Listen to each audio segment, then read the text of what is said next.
Baik, kita sebagai orang percaya, sukacita kita tidak dipengaruhi oleh situasi, keadaan apapun yang kita alami. Malam ini saya mengajak kita merenungkan satu bagian firman Allah yang sering kita dengarkan, namun saya mengingatkan kita kembali supaya firman Tuhan ini boleh hidup dalam kehidupan kita. Dari 1 Petrus pasal 4 ayat 7 sampai ayat yang ke-11.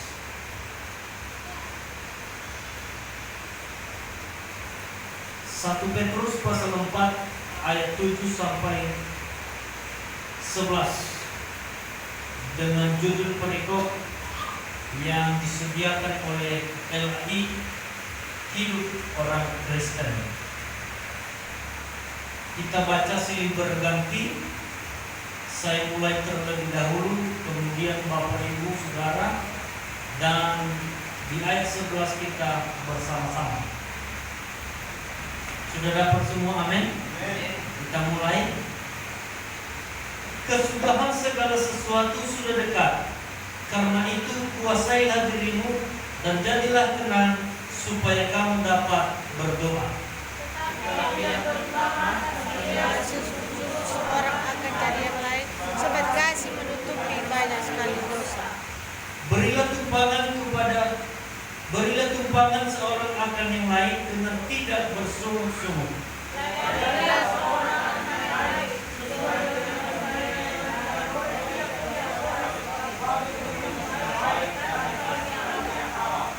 Kita bersama-sama.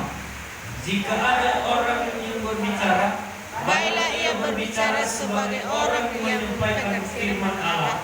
Jika ada orang yang melayani, baiklah ia melakukannya dengan kekuatan yang dianugerahkan Allah, supaya Allah dimuliakan dalam segala sesuatu, karena Yesus Kristus ialah yang punya kemuliaan dan kuasa sampai selama-lamanya. Amin. Puji nama Tuhan. Bapak Ibu Saudara yang dikasihi oleh Tuhan, bagian ini firman Allah yang disampaikan melalui hambanya Petrus pada waktu itu kepada orang-orang yang ada di perantauan.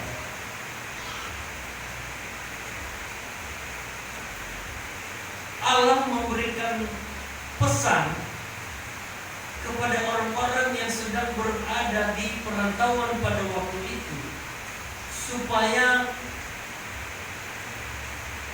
apapun situasi yang mereka alami, apapun keadaan yang menimpa hidup mereka, namun mereka tetap hidup sebagaimana yang dikehendaki oleh Tuhan. Malam ini saya akan berikan satu tema. Bagian ini adalah karakter orang percaya di akhir zaman.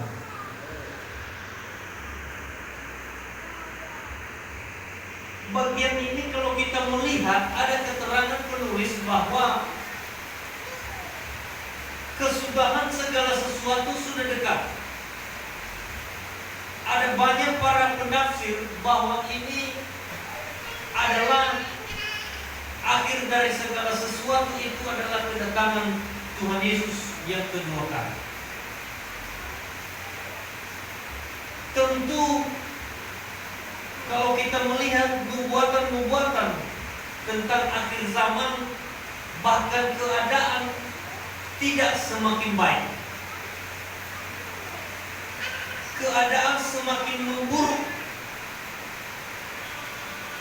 Tetapi Bapak Ibu Saudara, firman Allah ini yang disampaikan supaya sekalipun keadaan semakin buruk, suasana tidak semakin nyaman, namun karakter orang percaya tidak mempengaruhi tidak dipengaruhi oleh situasi tersebut. Saudara-saudaraku yang dikasihi oleh Tuhan, di bagian ini ada 3 hal yang mau saya sampaikan. Bagaimana karakter yang sesungguhnya yang diharapkan oleh Allah bagi orang-orang yang percaya kepada. Yang pertama ialah tetap berdoa. Saya bacakan untuk kita di ayat 7. Kesudahan segala sesuatu sudah dekat. Karena itu kuasailah dirimu dan jadilah tenang supaya kamu dapat berdoa. Jadi Bapak Ibu Saudara, supaya kita bisa fokus tetap berdoa, maka yang kita lakukan, hidup kita ini terlebih dahulu kita kuasai. Termasuk pikiran kita, termasuk hati kita kuasai. Ketika kita tidak mampu menguasai, mengendalikan kehidupan kita, maka kita tidak fokus untuk berdoa. Kadang-kadang orang datang ke gereja hanya badannya saja, tetapi pikirannya sedang melayang-layang. Kalau tubuhnya duduk di bait Allah, pikirannya di medan maut, itu tidak mampu menguasai diri. Seakan-akan dia sedang berdoa, tetapi hatinya di pekerjaannya. Kelihatan dia sedang berdoa, namun pikirannya entah kemana-mana. Itu tidak bisa menguasai hidup. Kemudian bagaimana bisa berdoa dengan tetap? Maka hidup kita ini mestinya kita tenangkan. Kita menguasai diri dan kita menenangkan diri kita. Barulah kita bisa berkonsentrasi untuk berdoa. Dan ini yang dikehendaki oleh Tuhan, supaya kita yang hadir pada malam hari ini, kiranya pesan Allah ini menjadi bagian kita, supaya hidup kita boleh tenang dan bisa menguasai diri kita, sehingga kita bisa fokus untuk berdoa. Kalau pikiran lagi kacau, jelas tidak bisa berdoa. Kalau pikiran lagi memikirkan sesuatu, lagi ada beban pikiran, jelas tidak bisa berdoa. Kalaupun berdoa itu karena terpaksa, bukan dari hati. Kemudian Bapak Ibu Saudara, karakter orang percaya di akhir zaman ini adalah yang kedua, memiliki kasih yang sungguh-sungguh. Saya bacakan untuk kita ayat 8 dan 9. Tetapi yang terutama, kasihilah sungguh-sungguh seorang akan yang lain, sebab kasih menutupi banyak sekali dosa. Berilah tumpangan seorang akan yang lain dengan tidak bersungguh-sungguh. Hal yang kedua, karakter orang percaya di akhir zaman itu adalah mengasihi dengan sungguh-sungguh. Dan sering saya sampaikan bahwa kasih itu bisa diidentifikasikan dengan pengorbanan. Kasih itu adalah pengorbanan. Kasih itu bukan hanya sebatas dengan ucapan, saya mengasihi Anda.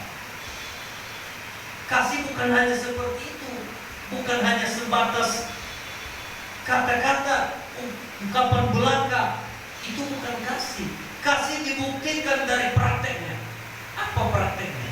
Kalau kita lihat di sini, menutupi banyak sekali dosa. Apa maksudnya menutupi banyak sekali dosa?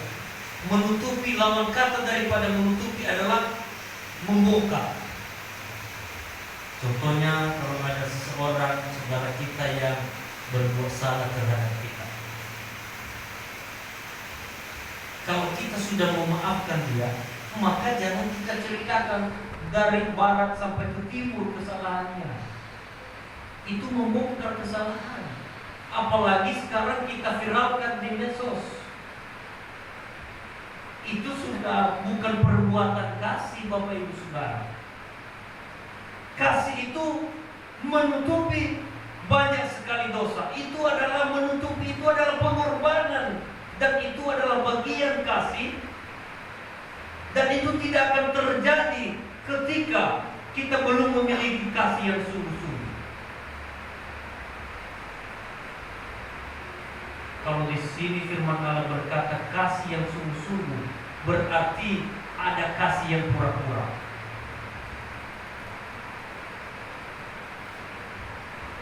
Kasih yang pura-pura itu hanya sekedar mengucapkan dengan kata-kata. Ada istilah kasih yang munafik.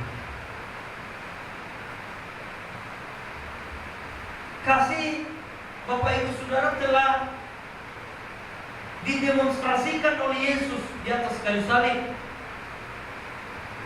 Melalui pengorbanannya, Dia membuktikan kasihnya kepada kita.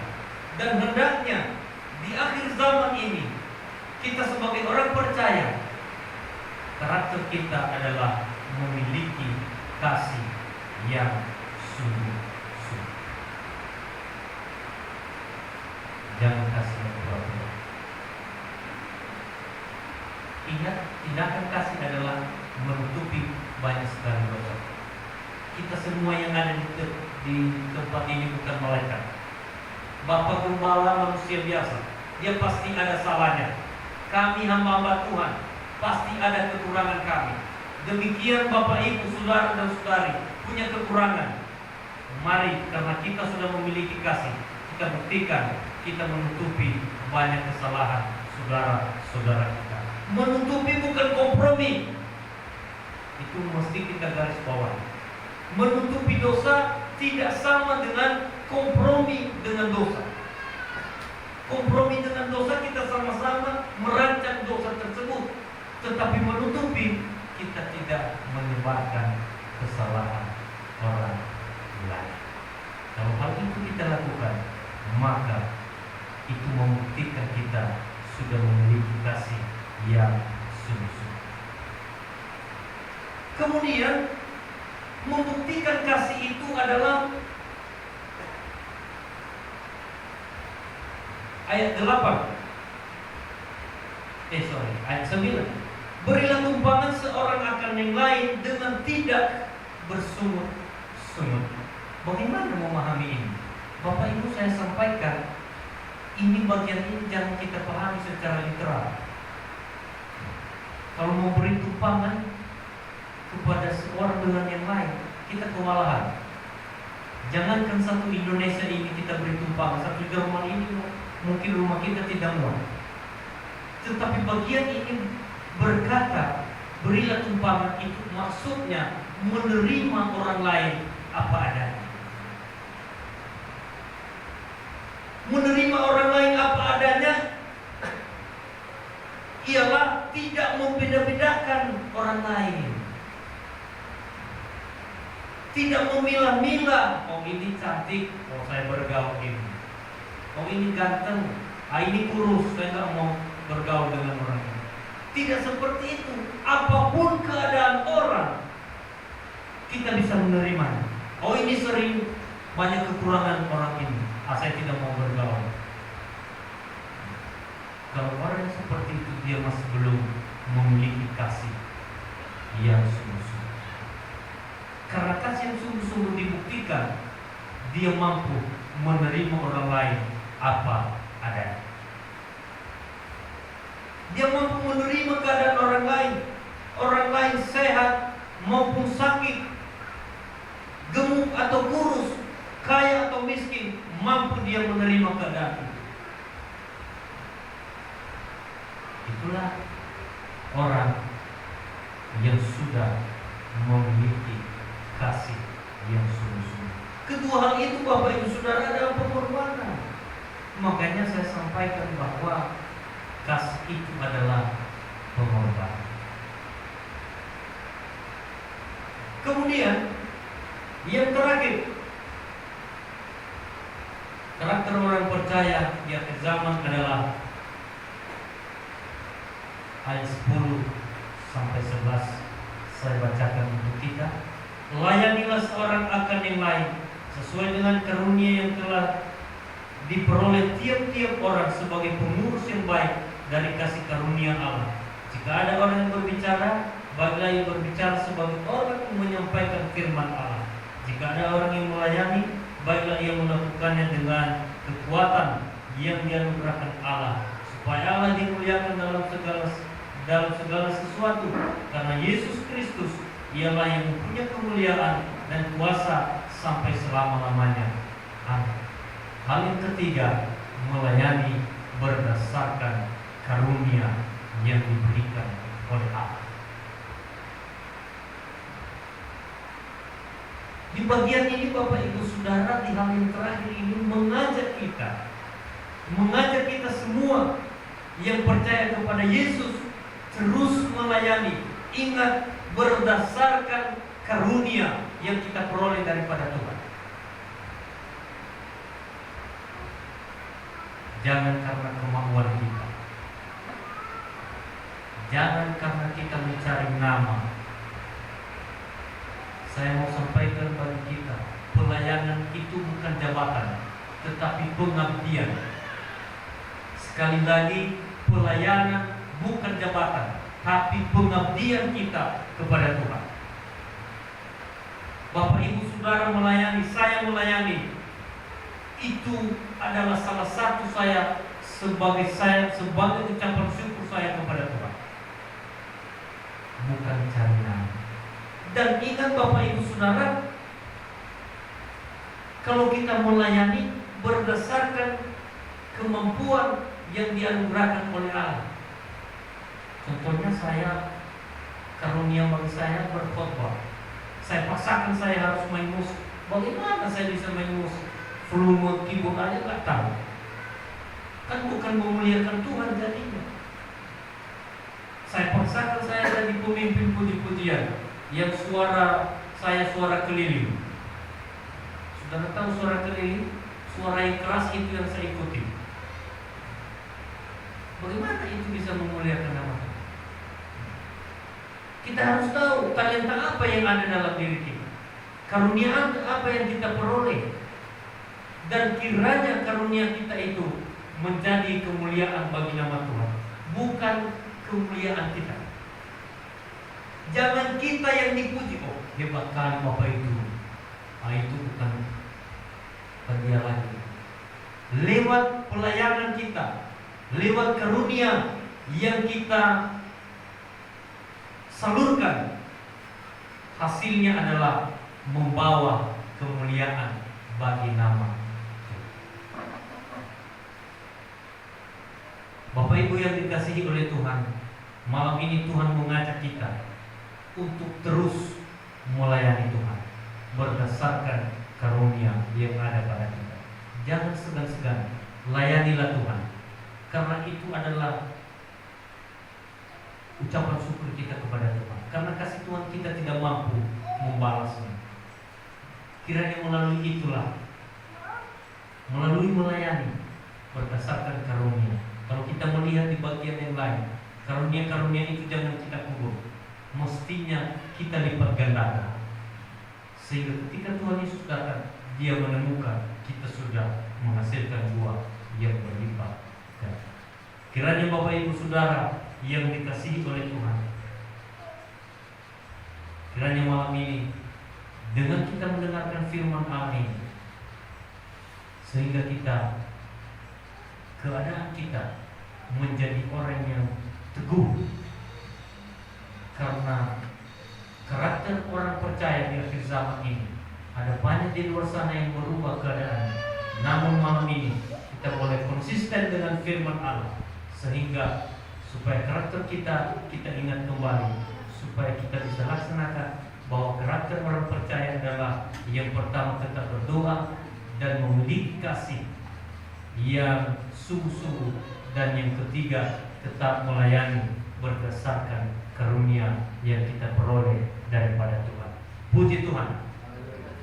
Mari kita berdoa.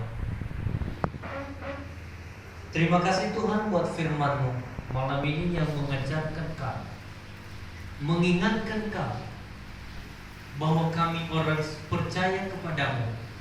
Sesungguhnya perbuatan kami, karakter kami, Tuhan telah uraikan lewat firman-Mu.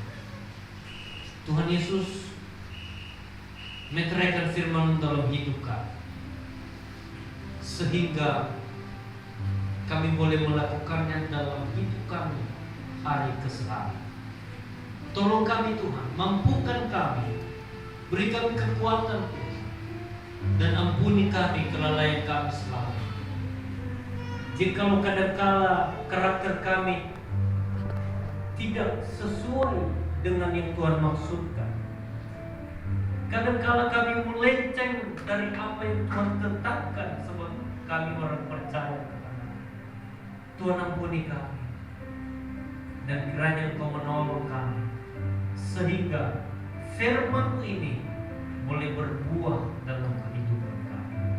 Di dalam nama Yesus Tuhan, kami telah berdoa dan mengucap syukur kepada Bapa di sorga.